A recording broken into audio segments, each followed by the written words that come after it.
Annyeonghaseyo, petit surimi à la camelle cacahuète. Aujourd'hui, on va parler de ce qu'est un webtoon, comment il est né et où tu pourrais en lire. Alors, si une catégorie t'intéresse, n'hésite pas à regarder en barre d'infos, il y a un minutage, comme ça tu peux cliquer.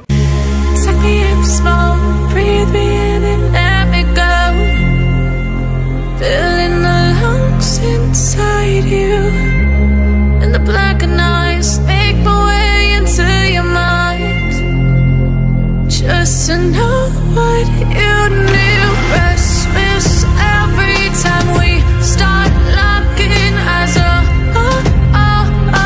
lost control. Oh, it's paradise with honesty, but I'm drunk.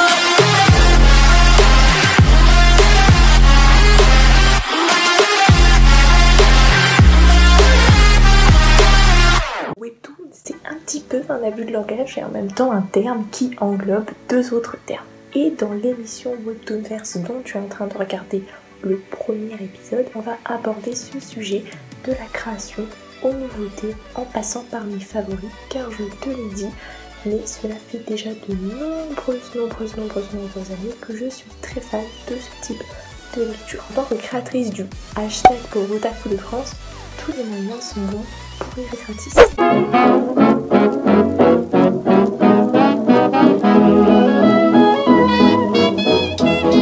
Webtoon est un terme que l'on entend assez souvent maintenant, notamment avec la génération Netflix, qui est plus encline au support numérique et au mainstream. Bah ouais, la génération XY, c'est un petit peu nos parents, nos potos de l'ancien siècle. Et la génération Z, c'est nous les sales gosses. Dans la génération Z, je dirais même qu'on a les vrais, genre moi et mes compatriotes otaku de la première heure, et les Netflixiens, et eux, ben, c'est des assistés. Non, je rigole bien évidemment. Webtoon est donc le terme générique utilisé pour désigner les webcomics en Corée du Sud ou encore les manhwas et en ligne. Je dis sud-coréen parce que ouais, les seules histoires Corée du Nord sont des histoires qui sont liées au grand patron. En résumé, pour les néophytes, les webcomics sont des sortes de BD, bandes dessinées destinées à être diffusées sur internet. Alors oui, il peut arriver qu'il y en ait quelques-uns édités en format papier, comme c'est le cas pour Solo Leveling ou Killing Stalking, mais cela reste des exceptions, et puis en plus, les tomes coûtent cher, et le temps d'avoir des traductions... Mais qu'est-ce que tu dis, wesh? Todag, il est en France, et c'est de la bombe. Lisez Todag. Bref. Les manhwas sont quant à eux des sortes de mangas, donc sous forme papier, et par la suite on les a numérisés. Je ne détaille pas plus parce que je prévois carrément une vidéo sur le sujet. Les webtoons sont nés grâce à un moteur de recherche des années 2000 qui a désormais disparu. Shoelian avait ouvert une plateforme de webtoons, Shoelian Webtoons. Bravo l'originalité. Mais cela ne s'arrête pas là, puisqu'en 2003, Dome crée sa plateforme, suivie en 2004 de Naver, qui est connue maintenant sous le nom de Line Webtoon, ou Webtoon pour les intimes. Quasiment aussi connu que Netflix au jour d'aujourd'hui. En 2011, naît une plateforme créée par un surhomme bien de chez nous, Dailytoon. C'est d'ailleurs cette plateforme qui a permis un accès plus facilité du webtoon pour nous autres petits français. Le webtoon est donc tellement populaire aujourd'hui que des entreprises l'utilisent même pour réaliser des publicités. Un petit peu comme les nouilles japonaises qu'on a tous envie de bouffer parce que Zoro se les est faites pour se réconforter après un dur entraînement. Entraînement qui au passage te permet vraiment de devenir un pirate ninja bodybuildé et très sexy. Après tout, personne ne peut détrôner One Piece. Ah. Du coup, c'est ce que je t'annonçais en intro. Dans les différents épisodes de Webtoonverse, on va aborder des sélections webtoons selon les thèmes, mais aussi selon divers médias. Par exemple, il y a des webtoons adaptés en drama, en anime. Merci Crunchyroll chérie. Je ne vais pas rentrer dans le débat qui est du webtoon ou du manga est le meilleur, parce que de toute façon le webtoon est un autre type d'expression, et puis c'est pas faux que si le manga marchait tellement bien, il aurait peut-être pas vu pas vu le jour puisque le support papier est censé être supérieur. Mais ce qui est intéressant de regarder est sans conteste l'évolution du support. Si au départ un chapitre tenait sur une page complète ou qu'on avait parfois le droit à des animations au sein d'un chapitre, aujourd'hui les webtoons ont su s'adapter aux besoins de la génération Netflix, offrant une expérience qualitative.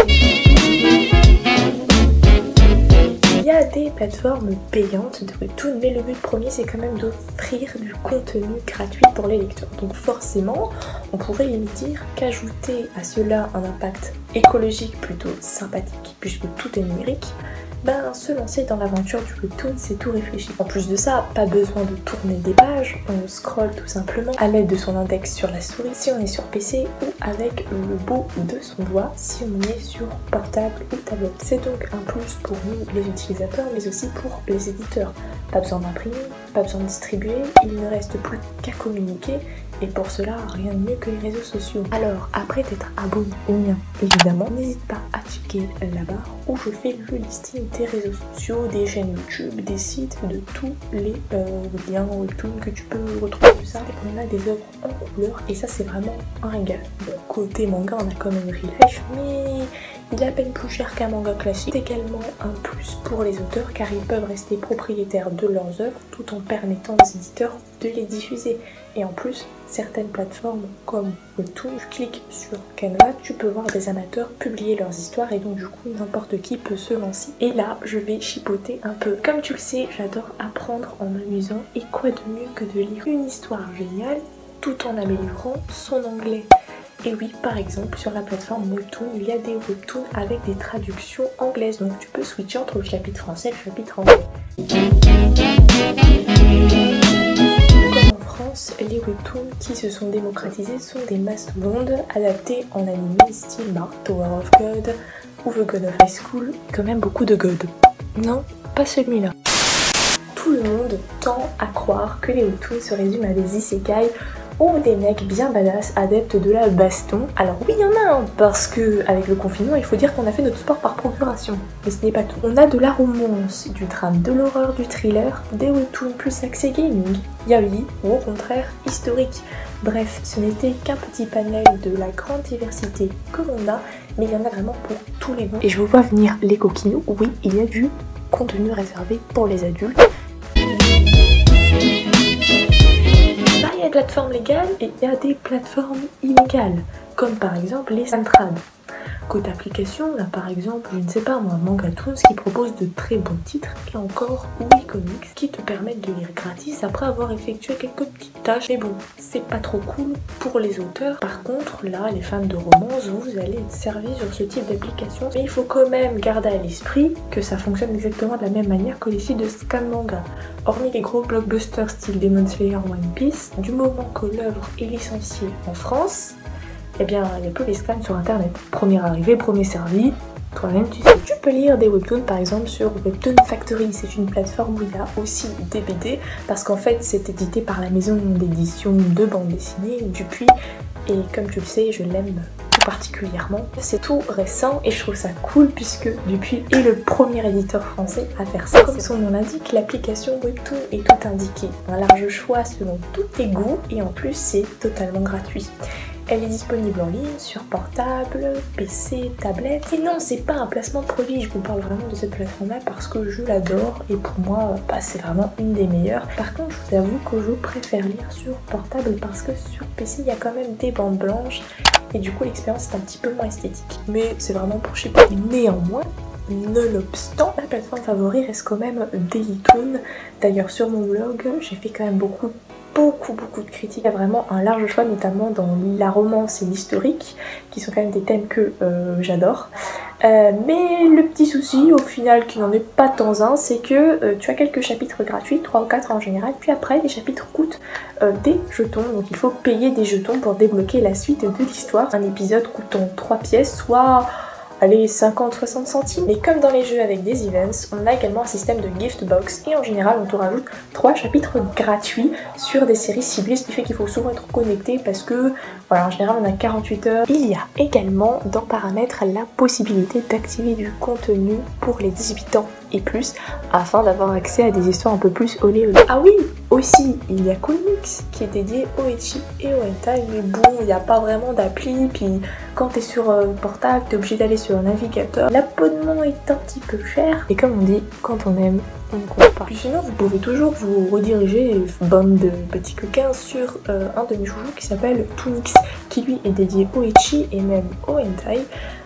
En anglais, s'il vous plaît, et plus récemment, la plateforme est sortie en français. Alors, je ne l'ai pas testé en français pour l'instant, parce que moi je le lisais depuis un moment en anglais. Je peux vous assurer qu'il est plutôt pas mal. J'avoue que comme 90% des petits surimi, je l'ai découvert via Instagram. Il y a tout de même des pépites en dehors du domaine ecchi, et d'ailleurs, je vous invite à les découvrir pour un abonnement de 10 € par mois. Petit tips, prenez plutôt un abonnement à l'année, ça te restera quand même moins cher. Meuf, t'as Netflix, t'as Dailytoon, t'as Apple TV+.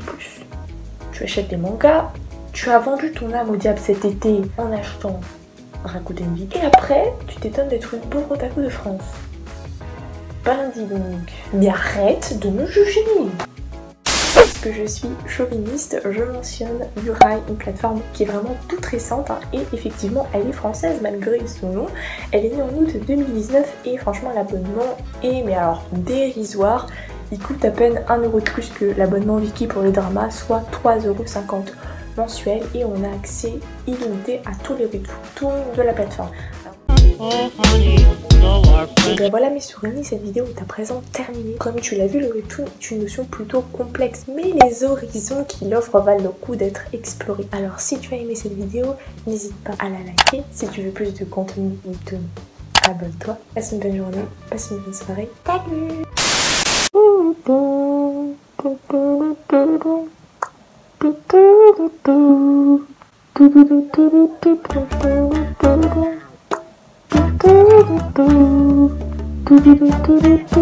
On parle de webtoon mais je chante Naruto. Tout va bien.